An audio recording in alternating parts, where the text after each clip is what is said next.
Penyucian itu baptisan maksudnya. Oh, Ayat ke-25 ya. Iya. Persisnya mau diberitakan orang itu tentang penyucian itu tentang baptisan. oh, Jadi baptisan Yohanes dengan baptisan Yesus itu masalah waktu itu. Baptisan tanda pertobatan saja. Ya. Tapi kalau Yesus kan baptisannya ya menerima Yesus sebagai Mesias.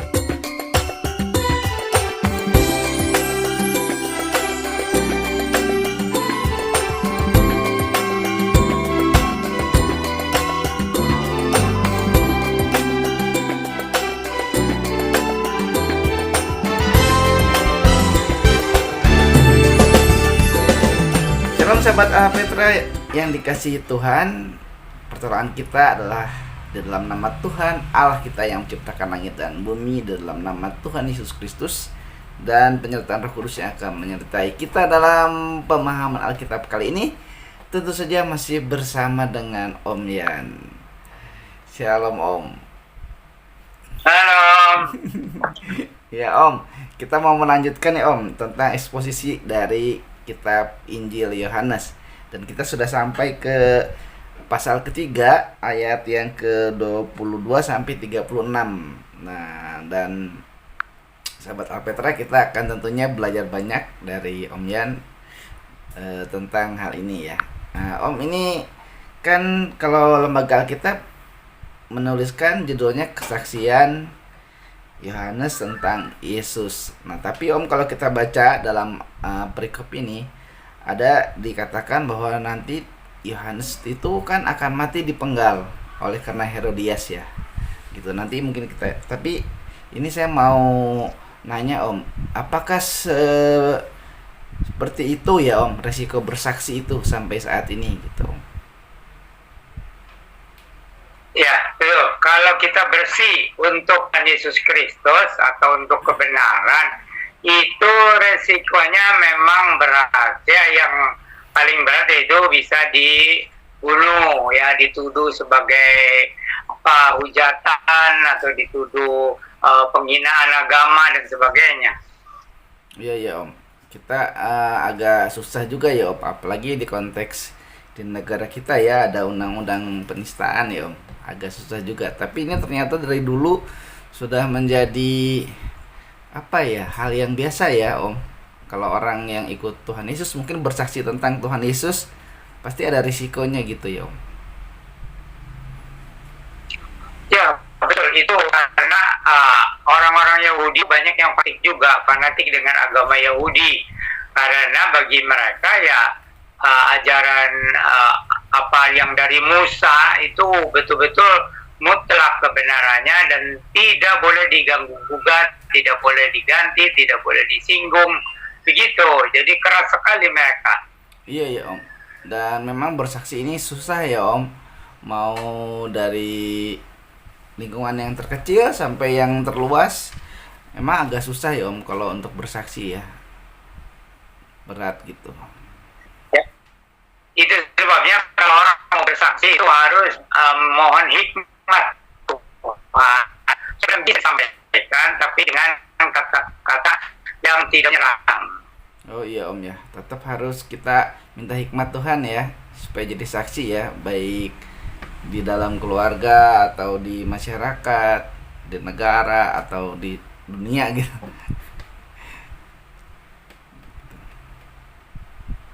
Kalau di depan masyarakat umum itu kadang-kadang kita sudah hati juga, bisa aja kita dijebak atau terjebak atau ya itu sampai menimbulkan masalah gitu. Apalagi masyarakat kita di Indonesia kan ada banyak agama, mayoritas kan Islam gitu. Jadi memang kita harus minta hikmat Tuhan ya, meskipun bagaimana kita berusaha untuk hati-hati dan bijaksana gitu. Ya Om, kita mau ini lanjutkan lagi ya Om ke yang topik yang berikutnya aja nih. Ini ada ayat yang menarik di ayat 25. Maka timbullah perselisihan di antara murid-murid Yohanes dengan seorang Yahudi tentang penyucian. Nah, saya juga nggak akan tanya siapa Om seorang Yahudinya ini sih, siapa gitu kan, nggak mungkin ya. Susah seorang Yahudi ini. Yang jelas murid murid Yohanes waktu itu berselisih paham tentang penyucian. Nah ini maksudnya kenapa Om? Apa beda penyuciannya orang Yahudi dengan murid-murid Yohanes, atau arti penyuciannya ini sendiri gitu Om, gimana Om? Kalau tafsiran yang agak tidak berbelit-belit sih itu soal baptisan.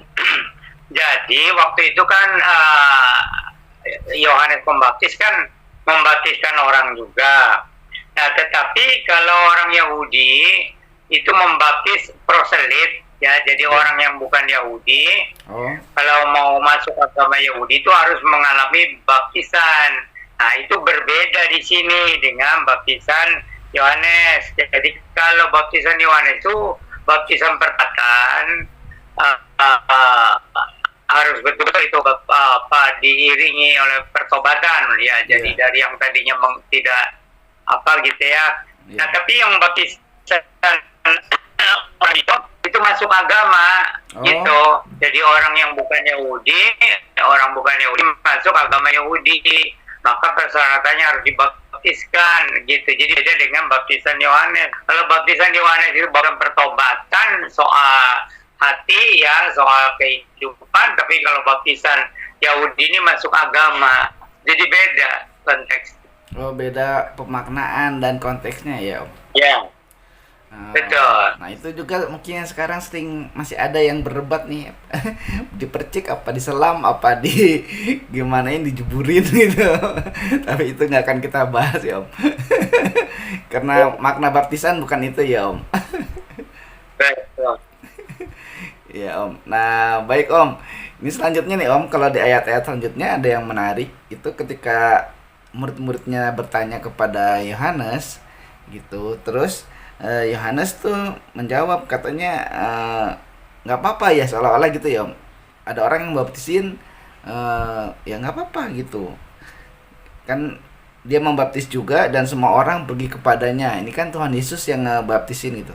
Terus Yohanes memberi kesaksian bahwa Tuhan Yesus itu Mesias, sedangkan Yohanes bukan Mesias gitu Om. Nah di sini Om, bagaimana Om bisa, katanya nih Om, ada beberapa literatur mengatakan dulu orang Yahudi itu banyak yang mengatakan Mesias gitu, Mesias sang juru selamat. Kenapa Yohanes juga bisa mengatakan dia bukan Mesias? Berarti betul ya Om, dulu tuh ada banyak yang mengaku Mesias gitu sebelum Tuhan Yesus datang.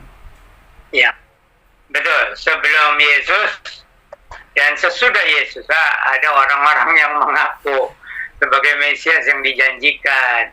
Tetapi hanya Yesus yang memenuhi semua nubuatan dalam perjanjian lama mengenai Mesias yang dijanjikan. Kalau mau mencari keselamatan harus Mesias gitu. Jadi kalau hanya sekedar nabi tidak bisa memberikan keselamatan, harus Mesias yang dijanjikan di dalam perjanjian lama. Dan Yesus sudah menggenapi semua nubuatan mengenai Mesias yang dijanjikan di dalam perjanjian lama sebagai juru selamat yang dijanjikan itu.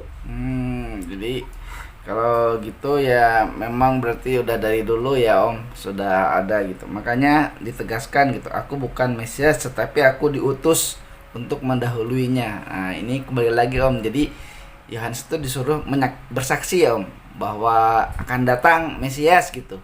Dan ketika peristiwa pembaptisan Tuhan Yesus sendiri, baru Yohanes menyatakan inilah dia yang aku beritakan gitu ya Om. Okay. Ya. Jadi ini kesaksian Nabi Yohanes Pembaptis ya. Yeah. Ini Yohanes Pembaptis diakui sebagai nabi juga gitu. Yeah. Jadi kesaksian Nabi Yohanes ini sangat penting bahwa Yesus itu adalah Mesias juru selamat yang dijanjikan di dalam perjanjian lama. Jadi tidak mungkin meleset, tidak boleh meleset.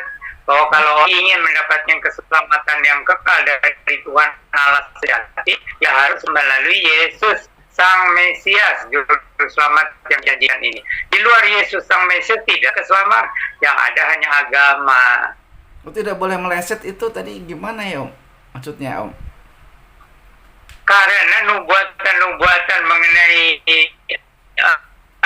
Mesias yang dalam perjalanan begitu teliti. sampai itu mujizat-mujizatnya juga melebihi nabi-nabi, dan juga tentu saja ajarannya yang jelas menyatakan bahwa dia adalah memang Mesias yang dijanjikan itu.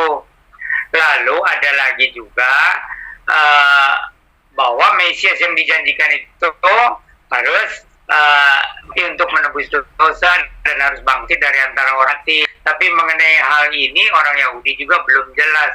Masa katanya Mesias yang dijanjikan itu harus mati, gitu. Iya.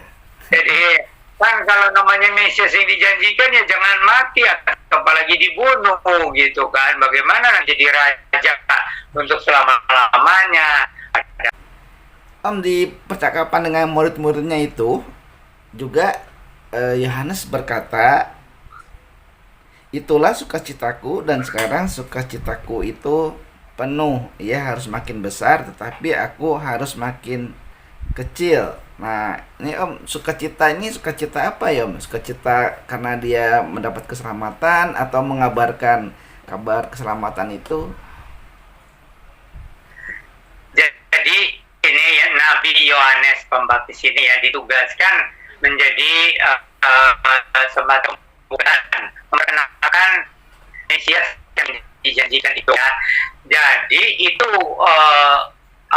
Yesus sebagai Mesias itu tidak bisa diungkit-ungkit bahwa dialah juru selamat yang dijanjikan umat manusia, dan hanya dia keselamatan itu melalui Mesias yang dijanjikan itu. Bahkan tempat lahirnya harus di Bethlehem, dan juga kehidupannya harus suci, dia sebagai juru selamat atau penyelamat. Itu harus ada mujizat-mujizat yang melebihi nabi-nabi sebelumnya.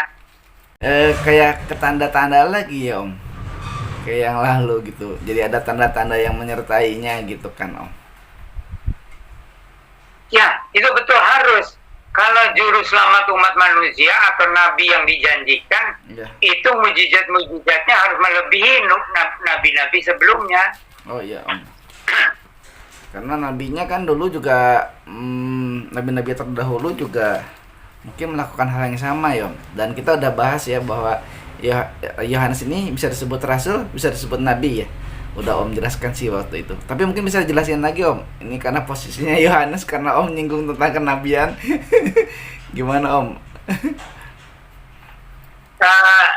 Ini Nabi Yohanes yang disebut Yohanes Pembaptis ini posisinya sangat penting untuk menunggukan bahwa Yesus itu betul-betul Mesias yang dijanjikan di dalam Perjanjian Lama ya. Jadi salah satu tokoh yang sangat-sangat penting untuk membuktikan bahwa Yesus adalah Mesias, juru selamat yang dijanjikan bagi seluruh umat manusia, ya ini dari kesaksian Nabi Yohanes Pembaptis ini, gitu.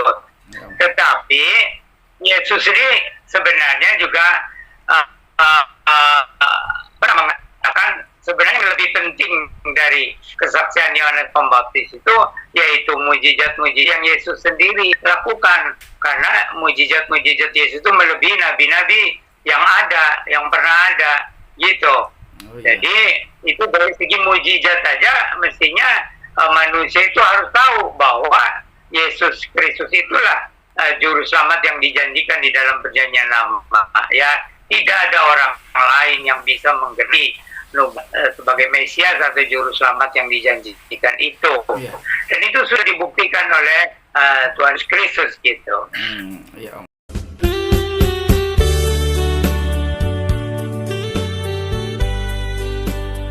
Ya, tapi kadang-kadang kalau istilah itu kan di dalam hal ini bisa aja diberikan beberapa arti ya yang mengandung arti kata sukacita, kegembiraan. Karena Yohanes Pembaptis itu betul-betul yakin inilah Mesias yang dijanjikan dalam Perjanjian Lama itu. Tidak mungkin ada yang lain yang menggenapi nubuatan-nubuatan sebagai Mesias juru selamat yang dijanjikan di dalam Perjanjian Lama, gitu. Hanya Yesus inilah, gitu. Oke Om. Kita lanjutkan lagi Om. Itu udah jelas tadi. Nah ini Om, ada di Injil Yohanes ini kan selalu menjadi fenomena ya, bukan hanya Injil Yohanes sih, tapi Injil Yohanes selalu menjadi satu bahan apologetik gitu di kekristenan ini Om, dengan yang di luar kekristenan. Nah ini di Yohanes pasal 3 ini juga Om, di ayat 31 sampai 34 ini. Nanti mungkin Om bisa jelaskan Om, karena kan dikatakan di situ ayat 31, siapa yang datang dari atas adalah di atas semuanya.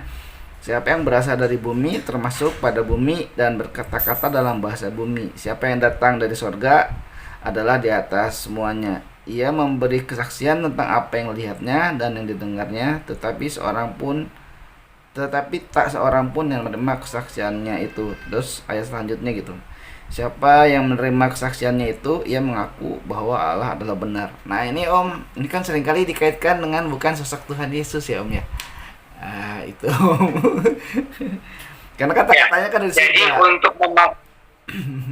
Ya, jadi untuk memastikan bahwa Yesus ini adalah juru selamat yang dijanjikan dan bisa digantikan sama siapapun, maka ya digenapilah semua nubuatan-nubuatan itu, dan salah satunya itu juga tentang kuasa Roh Kudus yang tidak terbatas di dalam diri Yesus Kristus itu. Jadi mujizat-mujizatnya itu dilakukan dengan kuasa Roh Kudus gitu.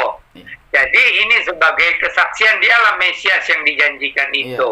Meskipun Tuhan Yesus juga bisa dengan kuasanya sendiri, tapi Tuhan selalu mengatakan itu bahwa kalau aku melakukan hal-hal yang ini itu Roh Kudus di dalam aku itu. Ya Om, jadi ini maksudnya Om, ini kan justru membuktikan ya bahwa Tuhan Yesus itu Tuhan, karena dia kan dari atas, dari sorga gitu. Beda dengan orang yang ada di bumi kan, dia berkata-kata dari bumi, karena dia dari bumi bukan dari sorga, jadi dia berkata-kata dengan di sini dibilangnya berkata-kata dalam bahasa bumi. Kalau Tuhan Yesus kan memang betul-betul Tuhan gitu, dia datang dari sorga, jadi dia berkata-kata dalam bahasa sorgawi gitu. Gitu. Iya, jadi ini supaya menjadi kepastian ya bagi umat manusia tentang keselamatan yang dibawa oleh Tuhan Yesus itu, karena memang Tuhan Yesus datang itu surga, firman menjelma menjadi manusia Yesus itu.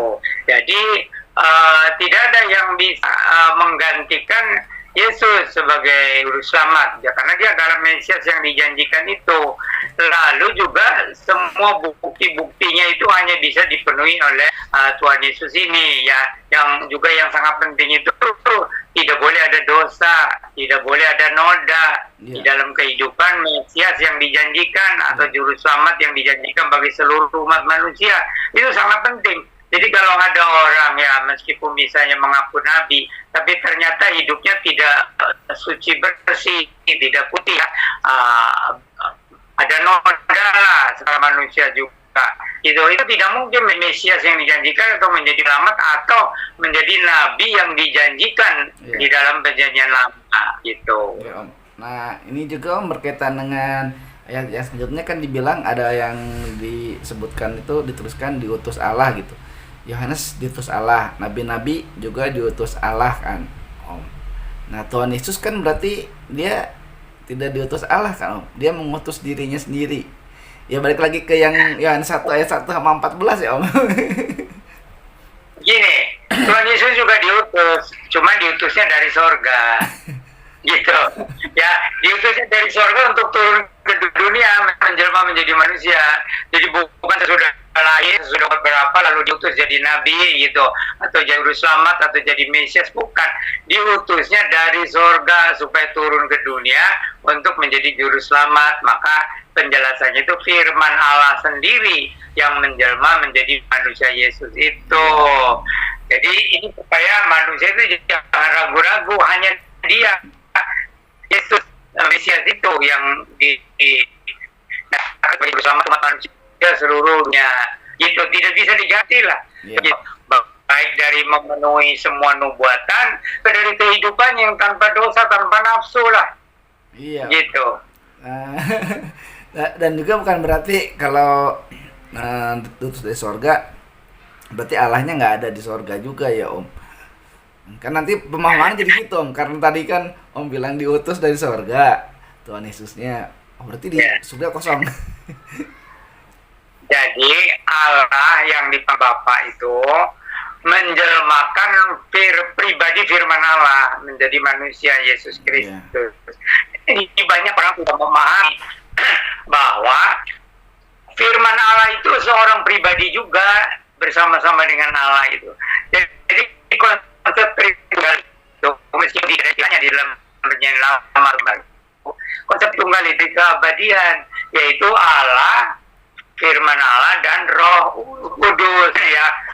Firman Allah dan Roh Kudus itulah yang kemudian diberi istilah Tritunggal oleh gereja gitu. Iya. Jadi kalau di perjanjian lama dan di perjanjian baru juga yang ditekankan itu Allah yang Maha Esa. Tetapi di dalam diri Allah yang Maha Esa itu ada Allah, ada Sang Firman yang hidup, dan ada Rohul Kudus gitu. Iya.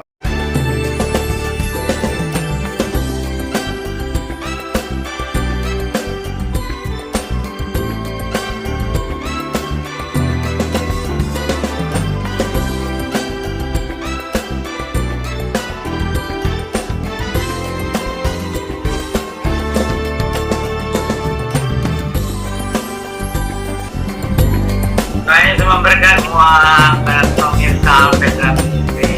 Tuhan Yesus berkati sahabat Alpetra dimanapun kita berada. Shalom. Itu kan jadinya ini ada yang bilang nih sekarang nih, ada yang lagi rame bilang orang ini gara-gara Paulus nih jadi ada teologi Tritunggal katanya. Karena sebetulnya nggak ada Tritunggal itu gitu. Karena teologi Tritunggal nggak ada itu ya gitu Om.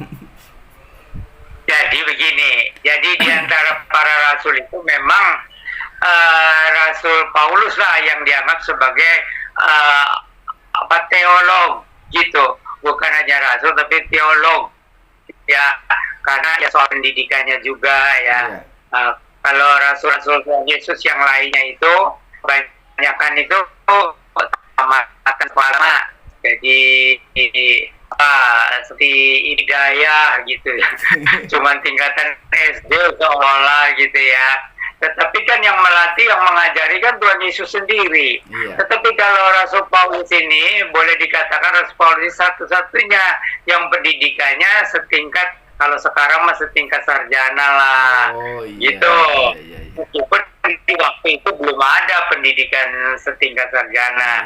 Karena Rasul Paulus itu orang yang terpelajar. Oh iya, makanya dia juga dapat dapat karunia dari Tuhan juga ya, untuk bisa menuliskan gitu, memahami dan menulis surat sampai saat ini ke kita itu, karena memang dipilih Tuhan secara luar biasa. Dan kualifikasinya itu tadi ya Om, karena Paulus itu lulusan sekolah teologi mungkin ya Om dulunya ya. Kan waktu dia ngebunuh-bunuhin orang Kristen itu dia ahli itu ya Om ya, ahli agama lah ya. Iya itu, dia belajar sendiri. Jadi kalau sekolah agamanya itu sama seperti rasul-rasul yang lain, hanya tempat tinggalnya kan beda. Rasul Paulus kan di Tarsis ya, itu. Tapi dia sesudah melewati pendidikan dasar agama itu, dia belajar sendiri. Dan sampai orang melihat Rasul Paulus itu sudah kelihatan dia itu orang terpelajar. Gitu. Iya. Nah, kalau rasul-rasul yang lain itu kita lihat itu seperti orang desa gitu. Jadi kalau lihat yang lain orang pikir itu mah orang-orang desa lah, lulusan ibtidah gitu ya, lulusan sekolah agama dasar gitu ya. Tapi kan yang mendidik siapa? Itu kan itu guru yang di atas segala maha guru gitu kan. Nah kalau Rasul Paulus itu memang pendidikan secara formalnya juga memang dia hebat. Gitu. Iya Om. Ini ya kalau Paulus kan bilang dia belajar sama siapa Om, Gamaliel itu ya Om ya. Nah itu itu juga jadi Gamal itu seorang Arabi yang menonjol, yang sangat berpengaruh gitu di daerah Tarsus kali ya, atau di mana tuh sebutannya. Jadi itu pokoknya dikenal, diakui bahwa Rabi Gamaliel itu seorang yang terpelajar di bidang agama Yahudi gitu ya. Dan Saulus itu salah satu muridnya, yang kemudian Saulus ini kan diganti namanya menjadi Paulus gitu.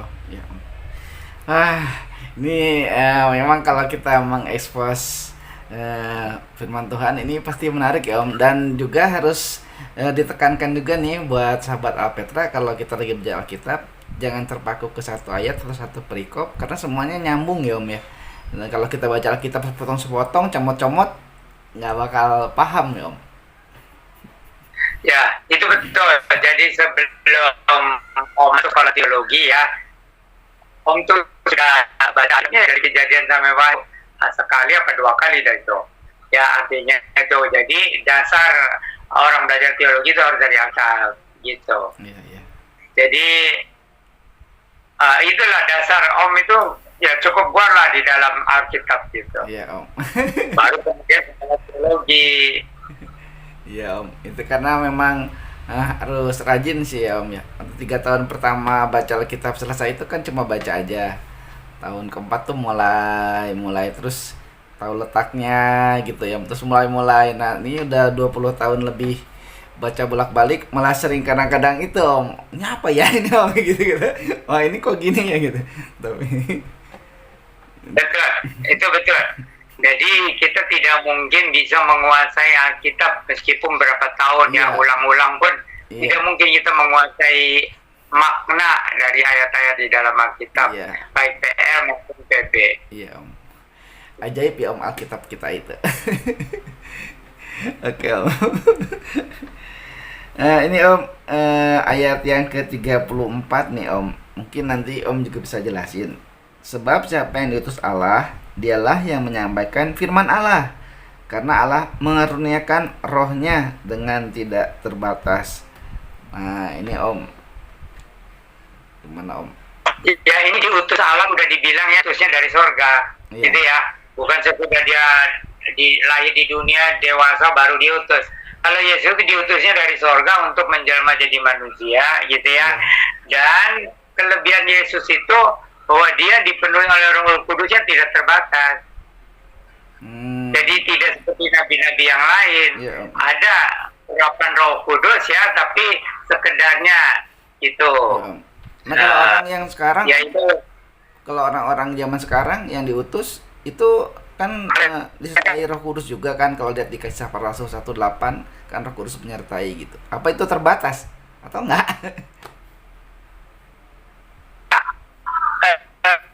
Meskipun itu dicurahkan kepada rasul-rasul, tetapi manusia yang terbatas gitu. Nah, kalau kalau Allah kan kalau Yesus kan itu pribadi Allah, itu kan firman Allah yang menjelma jadi manusia.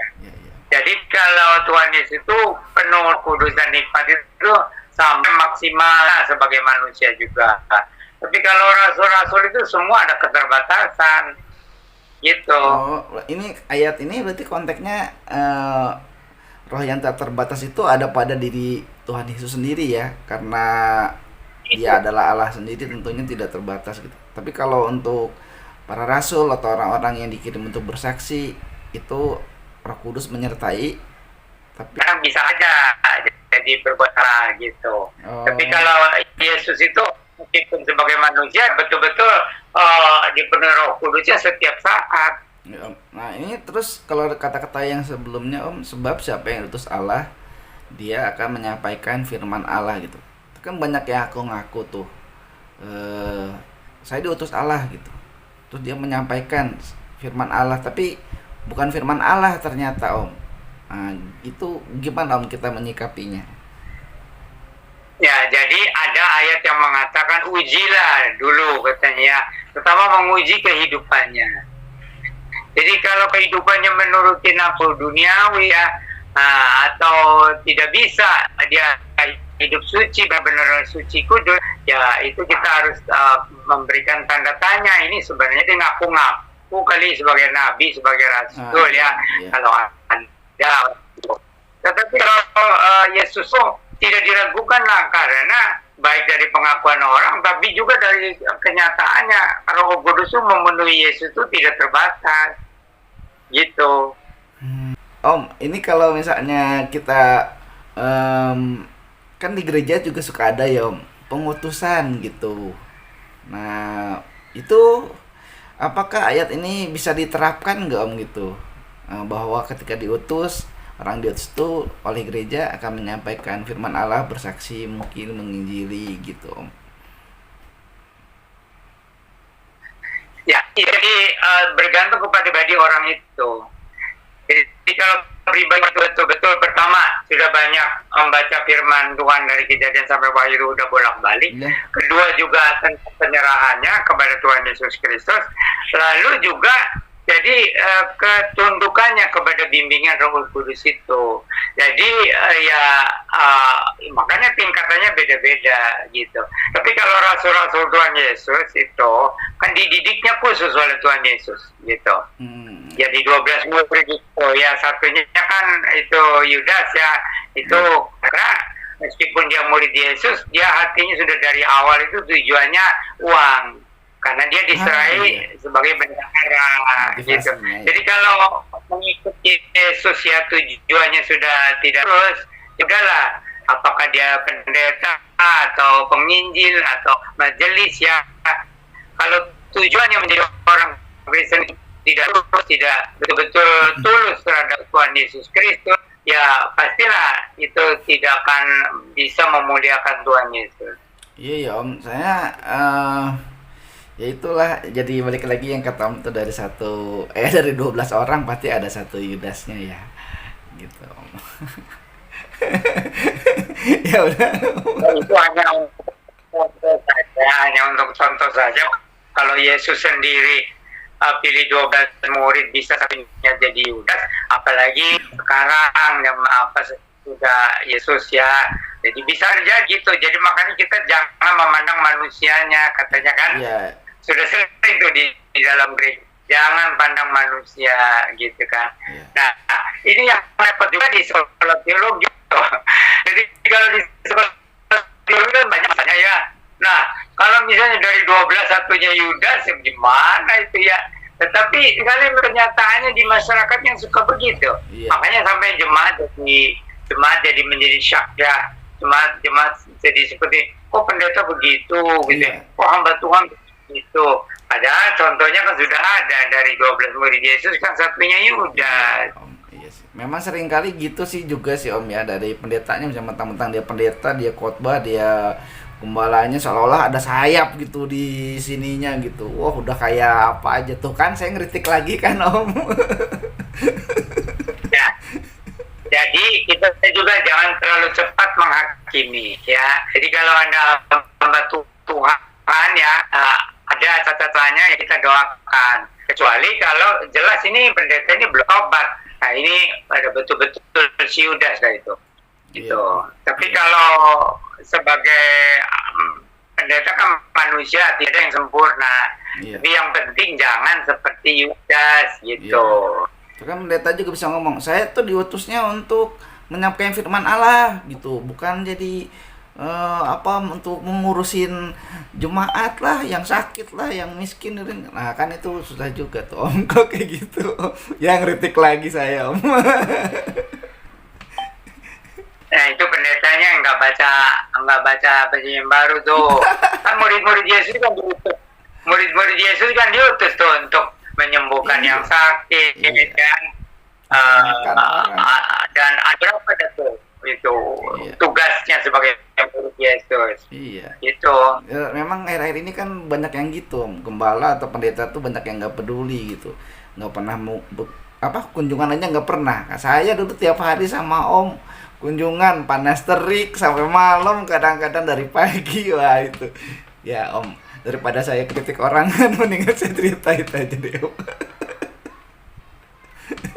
Ya jadi ada firman Tuhan mengatakan tuh Jadi ada hukuman yang lebih berat bagi orang yang sudah mengetahui isi kitab suci tapi tidak mempraktekannya. Apalagi sebagai pemimpin itu bisa hukumannya lebih berat. Gitu. Oh, ya Om. Tapi jangan sekarang kita menghakiminya. Ya Om. Gitu. Oke lah Om, kita lanjutin deh. Nanti saya jadi keterusan nih Om. Aduh, suka geritik-geritik pendeta sama gembala-gembala, jadinya nggak baik ya Om ya. Oke Om, kita lanjut. Barang siapa percaya kepada anak, ia beroleh hidup yang kekal. Tetapi barang siapa tidak taat kepada anak, ia tidak akan melihat hidup, melainkan murka Allah tetap di atasnya. Nah ini Om, yang sebelum saya tanya ke pertanyaan selanjutnya, murka Allah ini Om, sekali lagi mungkin Om bisa jelasin, apakah Allah pemarah Om gitu, Allah tuh menghukum gitu Om? Jadi ini murka Allah ini sebenarnya lebih ditujukan kepada nanti. Oh nanti. Pada sesudah manusia meninggal dunia atau sampai kepada hari penghakiman. Itu tuh yang maksudnya nih, ya. Kalau masih hidup masih diberikan kesempatan. Tetapi ada orang yang sengaja menghujat Roh Kudus, itu biasanya hatinya keras sampai mati, nggak mau bertobat gitu. Tapi kalau ada orang masih dikasih kesempatan penyesalan atau dosa mau bertobat, itu berarti dia belum menghujat Roh Kudus, belum. Gitu. Jadi ini Rasul Yohanes tahu ya? Karena masih diberi kesempatan. Bagaimana? Ya, jadi Rasul Yohanes tahu gitu. Kalau yang nggak percaya sama Yesus nantinya, kan Om tadi kan jelasin nantinya gitu. Berarti Rasul Yohanes ini tahu bahwa nantinya kalau nggak taat, nggak mau percaya Tuhan Yesus, dapat hukuman itu, dapat murka Allah. Ya, itu ajaran Alkitab kan begitu, bahwa penghukuman itu nanti gitu. Kalau masih itu berarti masih dikasih kesempatan. Kecuali yang menghujat Roh Kudus. Kalau menghujat Roh Kudus itu hatinya keras sekali. Ini kan Bapak telah menyerahkan semua kepada anaknya. Dulu saya berpikir kalau saya nyerahin semua ke anak saya bisa hancur-hancuran Om. Kan anak belum tahu apa-apa gitu, dikasih sama bapaknya nih semua hancur semuanya Om. Tapi di ayat ini barang siapa tidak taat kepada anak, ia tidak akan melihat hidup, melainkan murka Allah tetap di atasnya. Kan tapi dalam konteks ini maksudnya Tuhan Yesus kan Om ya. Tapi kalau dikasih ke anak kan bisa hancur Om. Gitu Bapak ini kan. Jadi ini kan anak Allah, Yesus Kristus. Gitu artinya yang di sini jelas gitu. Iya. Tapi orang yang nggak pikir lagi ya, mesti percaya sama anak saya nih. Bukan begitu. Bukan ya, itu tafsiran yang salah ya Om. Oke Om, udah jelas sampai di situ semuanya Om. Aduh, ya Om, ini luar biasa sekali ya pembicaraan kita di kesempatan kali ini tentang dari Yohanes pasal 3 ayat 22 sampai 36 ini. Dan kita sampai pada segmen Om untuk menyampaikan closing statement. Silakan Om. Situ ya, mengenai Yesus itu. Jadi ini juga menentukan bahwa kalau orang mau selamat ya harus percaya kepada Tuhan Yesus Kristus ini, karena Yohanes pun menyungguhkan ya, memastikan gitu bahwa hanya harus melalui Yesus yang disebut Mesias itu baru orang bisa mengalami keselamatan hidup yang kekal. Orang yang tidak taat kepada anak Allah, itu gelar dari Mesias itu, ya tidak akan mendapatkan hidup yang kekal, tidak akan mendapatkan keselamatan. Agama banyak, itu pilihan masing-masing. Tetapi kalau ingin mendapatkan hidup yang kekal, ya harus melewati anak Allah, itu gelar dari Yesus Kristus ya. Cuman orang tuh jangan sampai terpaku pada gelar anak Allah. Nah itu yang kan diteliti dulu apa maksudnya itu anak Allah. Kan tidak mungkin Allah itu beristri punya anak kan gitu. Ini kan gelar. Tapi kalau orang membaca Alkitab ya, di Perjanjian Lama pun ada gelar anak Allah. Jadi raja-raja Israel pun itu gelarnya anak Allah gitu. Jadi Yesus itu bergelar anak Allah, itu ya harus dicari maksudnya apa. Oh ternyata Yesus itu penjelmaan dari firman Allah. maka gelarnya anak Allah karena keluar dari diri Allah. Dan ini berarti wahyu pamungkas gitu. Jadi penyataan Allah yang terakhir, karena firman sendiri sudah turun ke dunia menjelma menjadi manusia. Jadi sesudah Yesus tidak bisa ada kebenaran di luar Yesus. Tidak bisa. Itu bukan karena kesombongan orang Kristen, tetapi karena kalau firman Allah sudah menjelma menjadi manusia, ya berarti udah final, dan itu klimaks, puncaknya. Firman Allah menjelma menjadi manusia. Orang yang percaya selamat, ya, dibuktikan dengan buah pertobatannya. Dan orang yang tidak percaya kepada Yesus Kristus, ya akan binasa. Dan itu bukan karena fanatisme orang Kristen, bukan. Tetapi karena manusia kan dilahirkan dalam dosa dan dikuasai dosa. Nah, kalau orang mengaku Kristen tapi tidak mengalami keselamatan lahir baru, sama juga akan dilemparkan ke neraka. Maka ada itu ajaran di sana itu seperti 50-50. Jadi orang Kristen itu paling banyak 50% yang diselamatkan, yaitu persyaratannya harus mengalami keselamatan lahir baru masuk surga. Banyak orang Kristen di dunia ini. Negara yang bilang mayoritas Kristen, nah, itu lebih itu mayoritas Kristen berapa persen tapi sudah mengalami kelahiran baru secara rohani. Kan itu persyaratannya. Barang siapa yang tidak mengalami kelahiran baru secara rohani di dalam Roh Kudus atau Tuhan Yesus Kristus, nggak bisa masuk ke surga, biarpun dia orang Kristen yang aktif gitu. Biarpun dia pendeta gitu ya. Jadi kalau belum mengalami kelahiran baru secara rohani, ya butuh selamatkan lah. Gitu. Oke Om. Oke Om, terima kasih Om untuk penjelasannya secara luar biasa di kesempatan kali ini ya. Semoga sahabat Alpetra semuanya bisa menambah wawasan keimanan Kristennya dan menjadi tambah kuat imannya. Baik Om, terima kasih untuk segmen kali ini. Kiranya Tuhan Yesus memberikan terus kesehatan buat Om dan sahabat Alpetra. Tetap cinta Tuhan, cinta keluarga, dan jaga kesehatan. Shalom, Maranatha. Shalom, Maranatha.